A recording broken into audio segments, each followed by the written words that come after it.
I want to go to the vice presidential sweepstakes for a minute and look at the competition to fill this slot. Very important slot, obviously, and I'm trying to understand what Trump is looking for. Here's one clue, by the way, as to what Trump is looking for. I want you to just watch this for 1 second.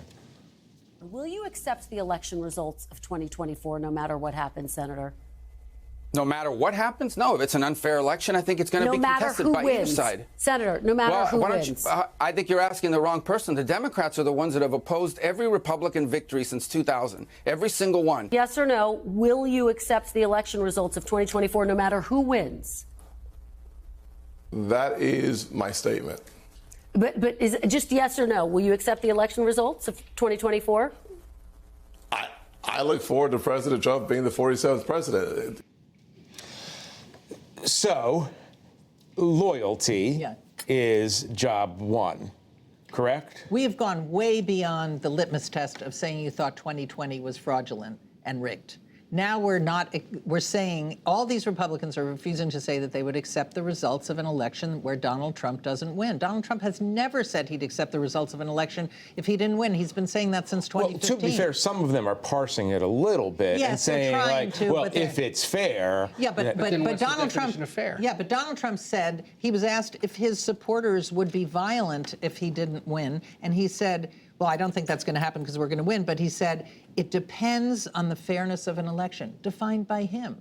I mean, we are in a whole new place now. This is not about relitigating 2020. This is a party whose leadership says they will not accept the results of an election unless they win.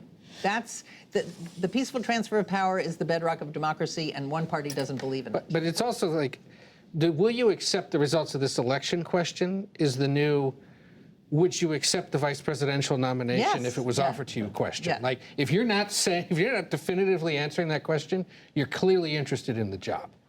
Right. Because otherwise you're preserving, you're taking that is a red line for Trump, in other words. Yeah. Like, if you can't get over that first. And they know that by taking those Sunday morning television bookings, that they're being tried out. It's all an for interview. an audience of one. Interview. Yes, and Kristen Welker and Margaret Brennan get to conduct a job interview for Donald Trump. Right. So, not suggesting that you're being cynical about it, but you're saying that they literally want to go on the Sunday morning shows in order to show that, in other words, they're not avoiding the question; they're actively seeking out the question. It would seem, wouldn't it? I'm shocked. Yeah, shocked. The TV showman president would like to see how well they perform. Right. Here's my question, though: when you look at this list of like 7, 8, 9 names.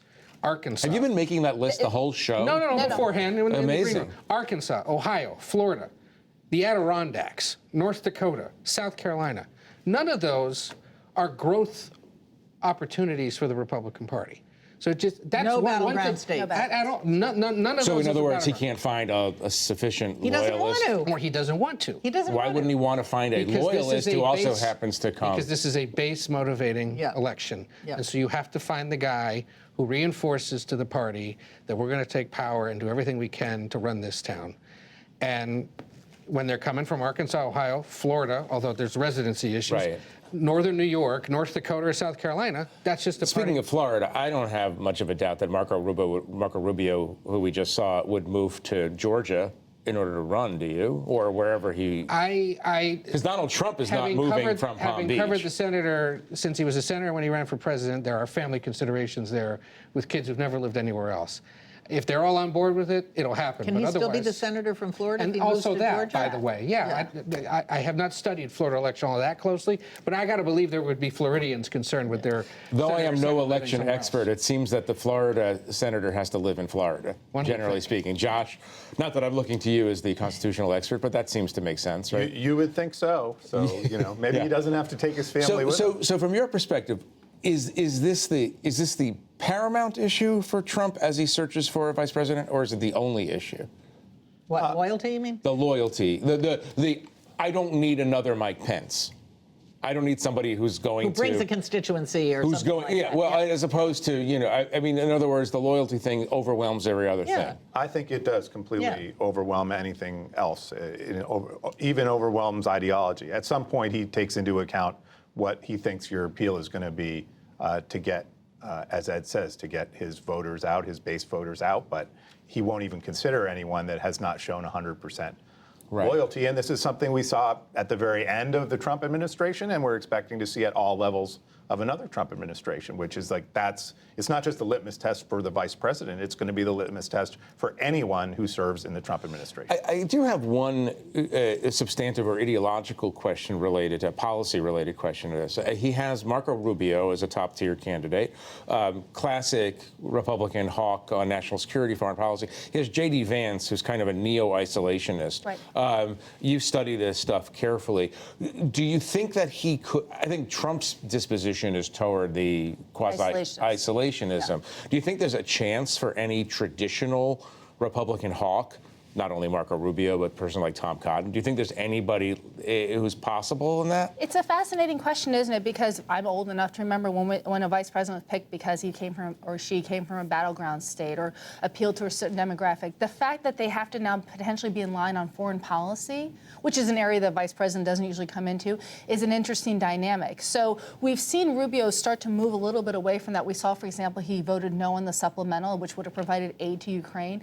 So I guess the question is, one, does that person have to be an isolationist? And will these candidates be willing to move away from their traditional Republican positions towards Trump's to secure the nomination? And if so, it really speaks to a shift in terms of the criteria we're looking for in a vice presidential nominee. Nancy, before we go, I have to ask you one other question. It's a Wall Street Journal question. Donald Trump this week suggested that Vladimir Putin will release Evan Gershkovich, the Wall Street Journal a journalist imprisoned in Russia, as a favor to Trump because they get along so well. What's your reaction to that? Well, first of all, thank you for mentioning Evan. It's been a year and 56 days that he's been held in a Russian prison, wrongfully detained for being a journalist.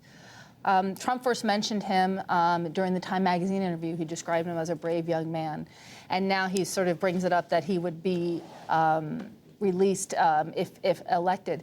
I would just say that, hostages has traditionally been a bipartisan issue, and that the position has been that we as Americans try to secure any American home. And there have been hostages held when Trump was in office 4 years ago. So we'll see. Well, we all hope here that he's released as soon as possible.